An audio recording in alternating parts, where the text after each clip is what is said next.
Untuk memahami nasab Ayatullah Ali Khomeini, kita harus memulainya dari satu nama besar, Ali bin Abi Thalib, sepupu sekaligus menantu Rasulullah Sallallahu Alaihi Wasallam. Ia lahir sekitar tahun 600 Masehi di Mekah, dan menurut sebagian riwayat dilahirkan di dalam Ka'bah. Ia adalah khalifah keempat dalam Islam Sunni, dan imam pertama dalam tradisi Syiah. Dari pernikahannya dengan Sayyidah Fatimah, putri Nabi Muhammad SAW, lahirlah keturunan suci Ahlul Bait, Hasan, Hussein, Muhsin, Zainab, dan Ummu Kulsum. Di antara mereka, dua nama menonjol dalam sejarah, Imam Hasan dan Imam Hussein. Setelah wafatnya Fatimah, Sayyidina Ali menikah lagi dan memiliki banyak anak, tetapi nasab suci Ahlul Bait berlanjut terutama melalui Imam Hussein yang menolak kekuasaan Yazid dan syahid di Karbala tahun 680 Mei. Tragedi ini menjadi simbol abadi perjuangan melawan kezaliman. Dari peristiwa Karbala, hanya satu anak Hussein yang selamat, Ali Zainal Abidin. Beliau adalah imam keempat Syiah, dan dari keturunannya lah lahir para imam selanjutnya. Garis nasab Khomeini mengikuti jalur Hussein al-Asgar, salah satu putra Zainal Abidin yang memilih jalan damai dan menjauh dari pemberontakan. Garis nasab ini berlanjut hingga ke Hasan al-Attasi, seorang keturunan Ahlul Bait yang dikenal di Andalusia.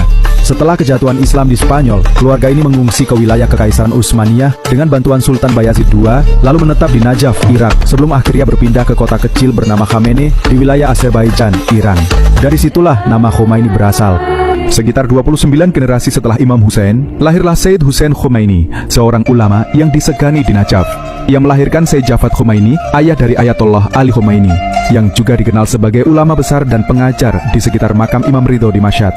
Dari pernikahannya dengan Khadijah Mirmart, seorang wanita keturunan Imam Ja'far As-Shadiq, lahirlah tokoh yang hari ini menjadi pusat perhatian dunia, Ayatollah Ali Khomeini. Untuk memahami nasab Ayatullah Ali Khomeini, kita harus memulainya dari satu nama besar, Ali bin Abi Thalib, sepupu sekaligus menantu Rasulullah Sallallahu Alaihi Wasallam.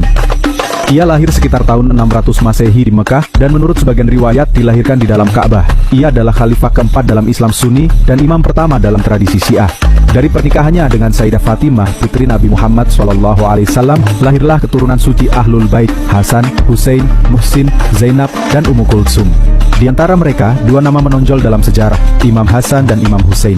Setelah wafatnya Fatimah, Sayyidina Ali menikah lagi dan memiliki banyak anak, tetapi nasab suci Ahlul Bait berlanjut terutama melalui Imam Hussein yang menolak kekuasaan Yazid dan syahid di Karbala tahun 680 Mei. Tragedi ini menjadi simbol abadi perjuangan melawan kezaliman. Dari peristiwa Karbala, hanya satu anak Hussein yang selamat, Ali Zainal Abidin. Beliau adalah imam keempat Syiah, dan dari keturunannya lah lahir para imam selanjutnya. Garis nasab Khomeini mengikuti jalur Hussein al-Asgar, salah satu putra Zainal Abidin yang memilih jalan damai dan menjauh dari pemberontakan. Garis nasab ini berlanjut hingga ke Hasan al-Attasi, seorang keturunan Ahlul Bait yang dikenal di Andalusia. Setelah kejatuhan Islam di Spanyol, keluarga ini mengungsi ke wilayah Kekaisaran Utsmaniyah dengan bantuan Sultan Bayazid II, lalu menetap di Najaf, Irak, sebelum akhirnya berpindah ke kota kecil bernama Khamenei di wilayah Azerbaijan, Iran. Dari situlah nama Khomeini berasal. Sekitar 29 generasi setelah Imam Hussein, lahirlah Sayyid Hussein Khomeini, seorang ulama yang disegani di Najaf. Ia melahirkan Sayyid Javad Khomeini, ayah dari Ayatollah Ali Khomeini, yang juga dikenal sebagai ulama besar dan pengajar di sekitar makam Imam Ridho di Mashhad. Dari pernikahannya dengan Khadijah Mirmart, seorang wanita keturunan Imam Ja'far As-Shadiq, lahirlah tokoh yang hari ini menjadi pusat perhatian dunia, Ayatollah Ali Khomeini.